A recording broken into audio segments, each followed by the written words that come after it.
चुनाव के 6 चरण जो है वो पूरे हो चुके हैं और 7वें चरण का प्रचार प्रसार जो है वो लगातार यहां पर जारी है। जिस तरीके से लोकसभा चुनाव के लिए सभी राजनीतिक दलों द्वारा यहां पर कमर कस ली गई है, वहीं पर भाजपा की खास तौर पर बात करेंगे तो पीएम मोदी जो है वो झारखंड के दुमका में जनसभा को संबोधित करेंगे और वहीं पर उनके साथ अन्य नेता और कार्यकर्ता भी जो है वो मौजूद रहेंगे। वहीं पर बंगाल के अशोकनगर और बारुईपुर में भी पीएम मोदी द्वारा यहां पर जनसभा की जाएगी और कोलकाता में उनके द्वारा रोड शो भी यहां पर देखने को मिलेगा। आपको बता दें कि लोकसभा चुनाव की तैयारियां जो है वो काफी देर पहले से जो है वो शुरू हो चुकी हैं और अब 6 चरण के चुनाव पूरे होने के बाद अब 7वें और आखिरी चरण के चुनाव प्रचार में प्रधानमंत्री नरेंद्र मोदी जो है वो फील्ड में उतरते हुए नजर आए। अलग अलग राज्यों का, यूनियन टेरिटरीज का दौरा जो है वो तमाम जो नेता है, राजनेता है, स्टार प्रचारक है, उनके द्वारा किया गया और प्रधानमंत्री नरेंद्र मोदी एक बार फिर से मैदान में उतरते हुए नजर आ रहे हैं। बता दें कि 7वें चरण के प्रचार प्रसार के लिए पीएम मोदी ने एक बार फिर से कमर कस ली है और प्रधानमंत्री नरेंद्र मोदी जो है वो झारखंड के दुमका में जनसभा करेंगे और वहीं पर अगर कोलकाता की बात करें तो कोलकाता में भी उनके द्वारा रोड शो किया जाएगा। तमाम अगर हम राजनीतिक दलों की बात करें, चाहे वो इंडिया ब्लॉक है या फिर वो एनडीए है, तो दोनों ही ब्लॉक्स जो हैं यानी कि भाजपा है और अन्य जितने भी राजनीतिक दल है, कांग्रेस है, सपा है, बीएसपी है, तमाम जितने भी राजनीतिक दल हैं उनके द्वारा लगातार प्रचार प्रसार किया जा रहा है। रोड शोज किए जा रहे हैं, रैलियां की जा रही है, वहीं पर जनसभाओं को संबोधित किया जा रहा है और तमाम जितने भी लोग हैं जो पूरे भारतवर्ष के जो लोग हैं उनसे उनकी पार्टी के समर्थन में वोट करने का प्रयास किया जा रहा है। तो इस खबर पर अधिक जानकारी देने के लिए हमारे साथ मनीष झा ज्वाइन कर चुके हैं। मनीष, बताइएगा, जिस तरीके से 6 चरण के चुनाव पूरे हो चुके हैं, 7वें चरण का चुनाव जो है वो 1 जून को यहाँ पर होने वाला है, किस तरीके से तैयारियां जो है वो की जा रही हैं अलग अलग राजनीतिक दलों द्वारा?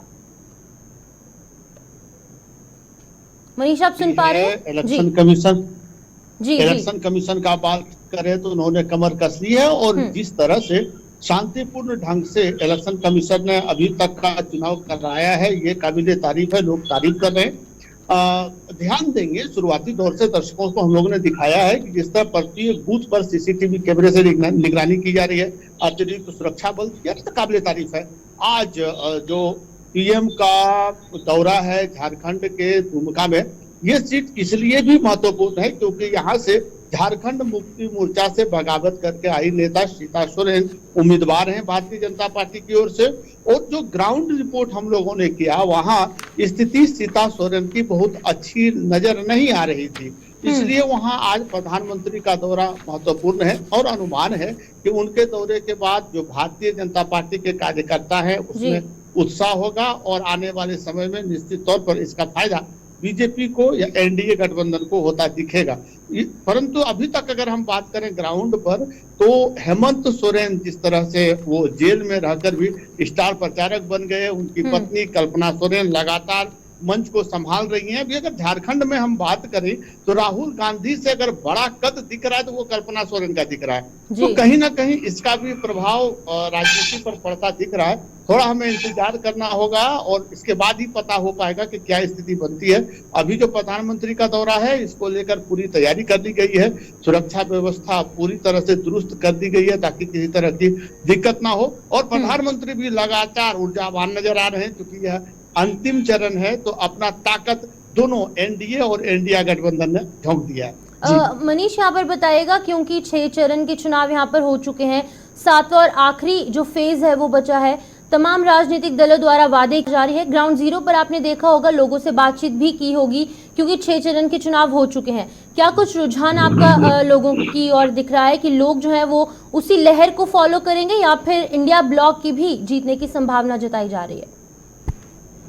शिफन, जब ग्राउंड पर हम लोग थे और ग्राउंड पर हम लोगों ने बात किया कि जितने भी राजनीतिक विशेषज्ञ हैं उनका कहना है कि इस बार 400 पार का जो नारा है लगभग सूची नजर आ रही है एनडीए गठबंधन। आप लोग का क्या कहना है? तो ग्राउंड पर स्थिति बिल्कुल अलग है।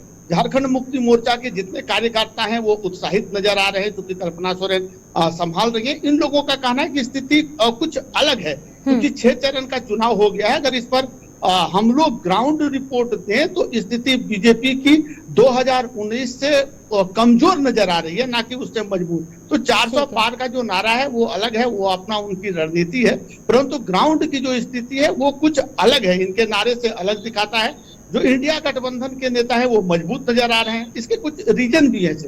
रीजन क्या है कि जो झारखंड मुक्ति मोर्चा के स्टार प्रचारक बन गई हैं कल्पना सोरेन, आप कांग्रेस को देख लें तो लगातार वो मजबूती के साथ मुद्दे लेकर लड़ रहे हैं।